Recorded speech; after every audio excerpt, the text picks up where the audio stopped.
My mom would be at all my sporting events. Let's say I was playing football, okay?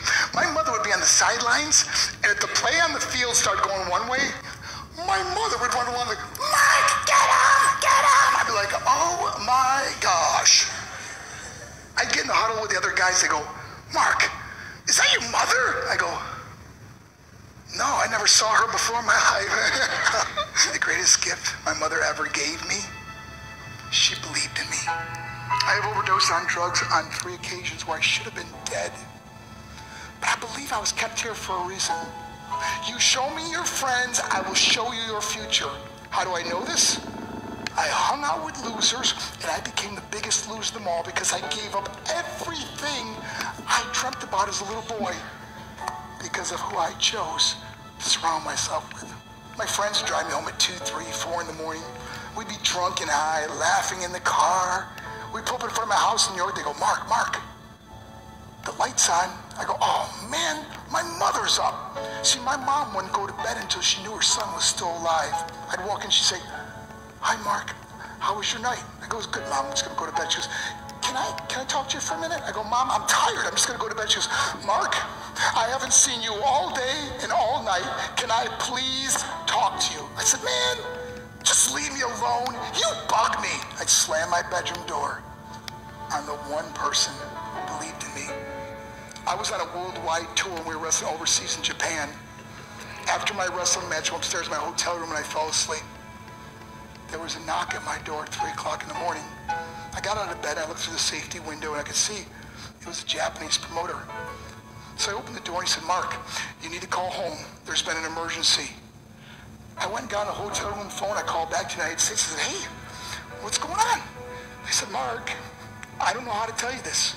I said, just tell me what happened. All of a sudden I started crying. They go, Mark, I can't tell you. I said, just say it. They said, Mark,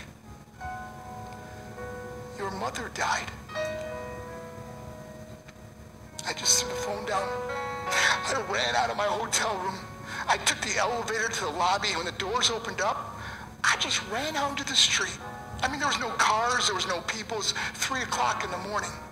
And I walked down the middle of a street in Hiroshima, Japan, and I remember looking up and just saying, Mom, I am so sorry. I flew home for her funeral, and I was so nervous to walk up to her casket, so I just stood way in the back. And I kept looking from a distance, and I kept thinking to myself, Mom, please wake up. Please get up. And then I finally got the nerve to walk up to her. And as I got closer, I could see my mom for the first time. I mean, she was so beautiful. She was dressed in white. I mean, she looked like an angel. And I just stood over and I said, Mom, you are my hero. Everything I am, everything I hope to be was because of you. You loved me so much, you gave me a life. You're the only one that ever believed in me. How did I repay her? By getting drunk, by getting high, by getting stupid, by hanging out with losers. For what? All she ever wanted to do was talk to me. I wish I could talk to you now, Mom. I wish you could see what I'm doing. Why couldn't I have been a better son? We are defined by our choices. But if you surround yourself with people involved in drugs and alcohol and pills, it's a dead end. I'm not here to preach to you. I'm here to tell you I lived that life. It leads to broken hearts, broken relationships, broken dreams, and death. For what? To get high? If you have a mother or a father, when you go home, tell them how much you love them. See, my whole life was about being rich and famous. I had to be a millionaire. I had to win the race. I had to win the race at the expense of my marriage, my family, my friends. For what? To be all alone in the world?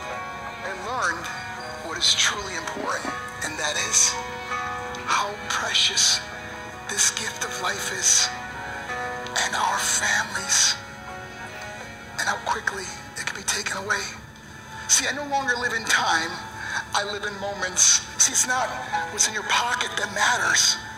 It's what's in your heart that truly matters.